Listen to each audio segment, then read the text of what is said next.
అందరికీ నమస్కారం. ప్రొద్దుటూరు పాలక మండలి, మున్సిపల్ పాలక మండలి ముగించిన సందర్భంగా ప్రజలకు, మరి ముఖ్యంగా 13వ వార్డు ప్రజలకు, ప్రొద్దుటూరు నియోజకవర్గ ప్రజలకు కొన్ని విషయాలు, నా అనుభవాలు తెలియజేయడానికి ఈ సమావేశం ఏర్పాటు చేయడం జరిగింది. మొట్టమొదటిగా నా రాజకీయ ప్రస్థానం 13వ వార్డు నుండి జరిగింది. 2021లో స్థానికంగా 13వ వార్డులో నేను పోటీ చేసి అత్యధిక మెజారిటీతో 1103 ఓట్ల మెజారిటీతో నా వార్డు ప్రజలను గెలిపించడం జరిగింది. ఈ సందర్భంగా వార్డులోని ప్రతి ఒక్కరికి పేరు పేరున ధన్యవాదాలు తెలియజేస్తా ఉన్నాను. అలాగే మున్సిపాలిటీలో ఉన్న పారిశుద్ధ కార్మికులు, వీళ్ళు నిరంతరం కష్టపడతానే ఉంటారు. మన ప్రొద్దుటూరు నీట్గా పెట్టాలంటే వీళ్ళు ఎల్లవేళలా పనిచేస్తూ ఉంటారు, 24 గంటలు పనిచేస్తూనే ఉంటారు. ఇలాంటి వారికి మనం ఎంత చేసినా తక్కువే. అందుకనే ఈ సందర్భంగా ఈ పారిశుద్ధ కార్మికులకు నేను ప్రత్యేకంగా కృతజ్ఞతలు, ధన్యవాదాలు తెలియజేస్తా ఉన్నాను. ఆ తర్వాత కౌన్సిల్లో కానీ, ఇలా సమావేశాల్లో కానీ, పార్టీకి సంబంధించిన విషయాలు కానీ, ప్రొద్దుటూరు సమస్యల గురించి కానీ ఈ విషయాలు చేరవేసే మీడియా సోదరులకు కూడా ప్రతి ఒక్కరికి పేరు పేరున ధన్యవాదాలు, కృతజ్ఞతలు తెలియజేస్తున్నాను. ఆ తర్వాత అధికారులైనా సరే, మున్సిపాలిటీలో సిబ్బంది అయినా సరే, అనేక విషయాల్లో అనేక సార్లు వాళ్ళు చెప్పిన పని తక్షణమే చేసి ప్రజల సమస్యలు తీర్చడంలో వాళ్ళు దోహదపడ్డారు. కాబట్టి వాళ్ళు కూడా నేను ధన్యవాదాలు తెలియజేస్తున్నాను. తర్వాత నాకు కౌన్సిలర్గా సీట్ ఇచ్చి పోటీ చేయడానికి నాకు దోహదపడిన వైఎస్ఆర్ కాంగ్రెస్ పార్టీ నాయకత్వానికి కూడా నేను ఈ సందర్భంగా కృతజ్ఞతలు తెలియజేస్తా ఉన్నాను. ఆ తర్వాత కొన్ని కారణాల వల్ల నేను పార్టీకి దూరం అయ్యి నేను న్యూట్రల్గా ఉన్నాను. అదే సమయంలో నేను కాంగ్రెస్ పార్టీ కండువా వేసుకొని పార్టీలో చేరడం జరిగింది. నా ప్రతిభను గుర్తించి, నా సేవా కార్యక్రమాలు గుర్తించి ఆంధ్రప్రదేశ్ కాంగ్రెస్ అధ్యక్షురాలు వైఎస్ షర్మిలారెడ్డి గారు ప్రొద్దుటూరు నియోజకవర్గ ఇన్ఛార్జిగా నన్ను నియమించి సేవలు అందించాలని చెప్పి కోరడం జరిగింది. ఈ సందర్భంగా వైఎస్ షర్మిలారెడ్డి గారికి నేను ఎల్లవేళలా కృతజ్ఞుడై ఉంటానని చెప్పి ఈ సందర్భంగా తెలియజేస్తా ఉన్నాను. ఆ తర్వాత కొందరికి వివరణ ఇవ్వాల్సి ఉంది. ఎందుకంటే నేను వైఎస్ఆర్ కాంగ్రెస్ పార్టీ నుంచి కాంగ్రెస్ పార్టీలోకి రావడం జరిగింది. దానికి ముఖ్య కారణం ఏంటంటే, ప్రజల సమస్యలను నిర్భయంగా తెలియజేసే విధంగా నేను ఉండాలని చెప్పి ఆ స్వేచ్ఛ కోరుకున్నాను. ఏదో పార్టీలకు అలాగే నాయకులను మెప్పించడానికి నేను రాజకీయాల్లోకి రాలేదు. ఆ పని కూడా చెయ్యను నేను. ఏదైనా సరే, అది మనం ఏ పార్టీ అయినా సరే, ఏ నాయకులైనా సరే, మనం ప్రజల సమస్యలు మనం మాట్లాడినప్పుడే, ప్రజల సమస్యల గురించి మనము లేవనెత్తినప్పుడే ఆ సమస్యలు పరిష్కారం అవుతాయని చెప్పి నేను గట్టిగా విశ్వసించేవాడిని. అదే కోవలో నేను ఈ ప్రయాణం చేశాను. ఆ తర్వాత అనేక పరిణామాలు తర్వాత నేను పార్టీలోకి బయటికి రావడము, అలా కాంగ్రెస్ పార్టీలో చేరడం, ఇదంతా ఏది ఏమైనప్పటికీ కూడా ప్రజలకు సేవ చేయాలి, ప్రొద్దుటూరు అభివృద్ధి చెందడంలో నేను కూడా ఒక భాగస్వామి అవ్వాలని చెప్పి నేను కోరుకున్న వ్యక్తి. అలాగే నా పైన ఈ సమస్యల గురించి మాట్లాడినందుకు ఆ రోజు నా పైన భౌతిక దాడులు కూడా జరిగాయి. అయినా నేను ఏ రోజు పట్టించుకోలేదు. ఎందుకంటే ఆ సమస్య వల్ల, ఆ సమస్య తీవ్రత వల్ల నేను ఆ రోజు అలా మాట్లాడాల్సి వచ్చింది. తర్వాత వేరే తోటి కౌన్సిలర్లు వేరే విధంగా ప్రవర్తించి నా పైన దాడి చేసినా కూడా నేను పట్టించుకోలేదు. ఎందుకంటే నా ప్రయాణం, నా గమ్యం చాలా గొప్పది. నేను ఎంచుకున్న మార్గం, నేను సేవ చేయాలా, ప్రొద్దుటూరు అభివృద్ధిలో నేను కూడా భాగస్వామ్యం అవ్వాలని చెప్పే ఉద్దేశంతో నేను దాని గురించి నేను పట్టించుకోలేదు.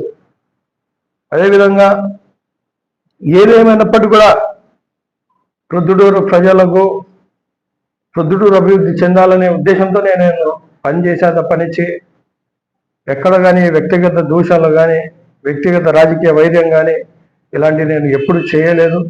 చేయబోను కూడా. అలాగే ఈ 5 ఏళ్ల కాలం కేవలం నేనేదో ఒక కౌన్సిలర్గా ఉండడమే కాకుండా ఇది ఒక పాఠంలా నేను స్వీకరిస్తా ఉన్నాను. ఒక 5 సంవత్సరాలు ఈ సుదీర్ఘ కాలంలో నేను తెలుసుకున్న విషయాలు ఏంటంటే, సమస్యలు అనేవి నిరంతరంగా ఉంటాయి. కొన్ని అయితే చాలా వరకు చేయలేదు. ఈ సందర్భంగా నేను రాజకీయ నాయకులు నేను విమర్శించాలని మాట్లాడట్లేదు ఈరోజు, కానీ ప్రజలకు యథార్థం తెలియాలనే ఉద్దేశంతో ఈరోజు చెప్తా ఉన్నాను. ఇన్ని సంవత్సరాలు పనిచేసిన తర్వాత నాకు తెలిసింది ఏంటంటే, ప్రొద్దుటూరులో పరిష్కారం కాని సమస్యలు ఎన్నో ఉన్నాయి. ఈ రోజు కూడా మనకు మంచినీటి సమస్య ఉంది, మంచినీటి పైప్ లైన్ సమస్య ఉంది, పారిశుద్ధ సమస్య ఉంది, దోమల బెడత ఉంది, ప్రొద్దుటూరులో రోడ్లు సరిగా లేవు, ట్రాఫిక్ జామ్లు ఉన్నాయి, ఇలాంటి అనేక సమస్యలు ఉన్నాయి. ఇక్కడ రాజకీయ నాయకులు ముఖ్యం కాదు, ఇక్కడ రాజకీయ పార్టీలు ముఖ్యం కాదు. ప్రొద్దుటూరు ఫస్ట్ ఉండాలి, ప్రొద్దుటూరు అభివృద్ధి చెందాలి. ఇంతమంది నాయకులు వచ్చినారు, ఇన్ని పార్టీలు పరిపాలించింది, కానీ ఒక్కటైతే నేను చెప్పగలుగుతా ఉన్నాను. ఎందుకంటే ఇక్కడ సమస్యలు పరిష్కారం కాలేదు. సుదీర్ఘంగా దశాబ్దాల పాటుగా ఈ సమస్యలు ఉన్నాయి. ఈ సమస్యలు ఇలానే కొనసాగుతూనే ఉన్నాయి. కానీ దీనికి అంతటికీ కారణం ఏంటంటే అలసత్వం, ఒక విజన్ లేకపోవడం. ప్రొద్దుటూరుకు అన్ని అర్హతలు ఉన్నాయి. ప్రొద్దుటూరులో అనేక రాజకీయ పార్టీలు ఉన్నాయి, అనేక రాజకీయ నాయకులు ఉన్నారు, సుదీర్ఘ రాజకీయ ప్రయాణం చేసిన వాళ్ళు ఉన్నారు, రాజకీయ చాణక్యులు ఉన్నారు, వ్యాపారవేత్తలు ఉన్నారు, సమాజ సేవకులు ఉన్నారు, ఎంతో మంది. ఇలా అన్ని విషయాల్లో అన్ని వనరులు ఉన్నా ఇక్కడ లేనిది ఒక్కటే, అది విజన్. ప్రొద్దుటూరుకు అభివృద్ధి చెందాలా, ప్రొద్దుటూరులో అభివృద్ధి చేయాలనే విజన్ లేకపోవడం వల్లే ఈరోజు ప్రొద్దుటూరు వెనుకబడిందని చెప్పి నేను ఈ సందర్భంగా ప్రొద్దుటూరు ప్రజలకు తెలియజేస్తా ఉన్నాను. రాజకీయ నాయకులు ముఖ్యం కాదు, రాజకీయ పార్టీలు ముఖ్యం కాదు. మన అభివృద్ధి దాదాపుగా 100 సంవత్సరాలైందంట. నేను ఎప్పుడు ప్రెస్ మీట్లలో మాట్లాడేవాడిని, 70 సంవత్సరాలైంది పైప్ లైన్ మార్చి, ఈరోజు మార్చాల్సిన అవసరం ఉందని నేను చెప్తే, మన ప్రొద్దుటూరు మున్సిపాలిటీలో గతంలో పనిచేసిన ఒక ఆఫీసర్ ఆ యూట్యూబ్లో వీడియో తీసి నాకు కాల్ చేశాడు.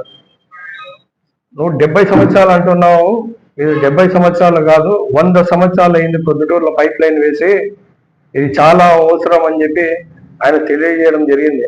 ఇలాగా అనేక సమస్యలు ఉన్నా కూడా నాయకులు కేవలం స్వార్థ రాజకీయాల కోసం, రాజకీయ కక్షల కోసం పెత్తనం చలాయించాలనే విధంగానే ఈరోజు రాజకీయాలు కొనసాగుతున్నాయి. అంతేగాని ఒక విజన్తో ఒక 20 సంవత్సరాల్లో ప్రొద్దుటూరు ఎలా చూడాలనే విజన్ ఎవరికి లేదు. ఎస్, నిర్భయంగా చెప్తాను ఈ మాట. నేను ఒక నాయకుడేమో 2500 కోట్లు తీసుకొస్తా 5 సంవత్సరాల్లో నేను ప్రొద్దుటూరు అభివృద్ధి చేస్తానని చెప్పి ఏం అభివృద్ధి చేశారు? ఇదన్నిటి ఎందుకంటే ప్రజలకు తెలియాలా ఏం జరుగుతా ఉంది, పరిస్థితి ఏంటి, వేరే నియోజకవర్గాలు ఎలా ఉన్నాయి, ప్రొద్దుటూరు ఎలా ఉందనే విషయం ప్రజలు గమనించాలా. అటు కడప చూడండి, పులివెందలు చూడండి, ఎంత అభివృద్ధి చెందాయి. అలా ప్రొద్దుటూరు ఎందుకు ఉండకూడదని చెప్పి నేను ఈ సందర్భంగా ప్రశ్నిస్తా ఉన్నాను.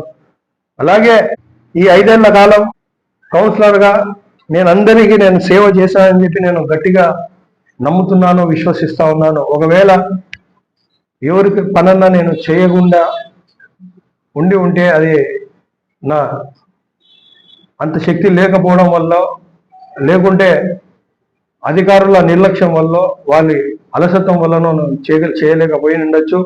ఏది ఏమైనప్పటికీ కూడా ప్రతి ఒక్కరికి చేతనైనంతగా నేను ఇట్లా సేవ కానీ, వార్డుకు సంబంధించిన అభివృద్ధి పనులు కానీ నేను చేశానని చెప్పి నేను విశ్వసిస్తా ఉన్నాను.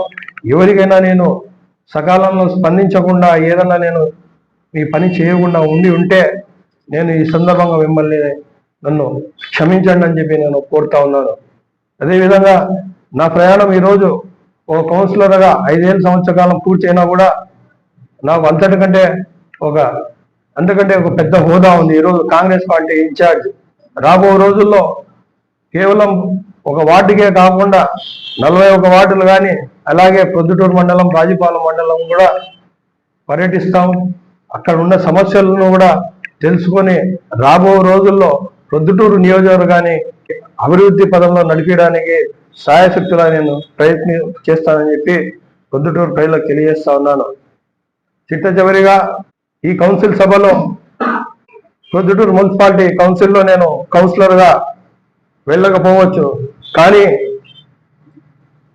దేవుడు కరుణిస్తే ప్రజల ఆశీస్సులతో కౌన్సిలర్ కంటే గొప్ప హోదాలో నేను ఈ సభలో నేను మళ్ళీ తిరిగి వెళ్తానని చెప్పి ఈ సందర్భంగా తెలియజేస్తా ఉన్నాను.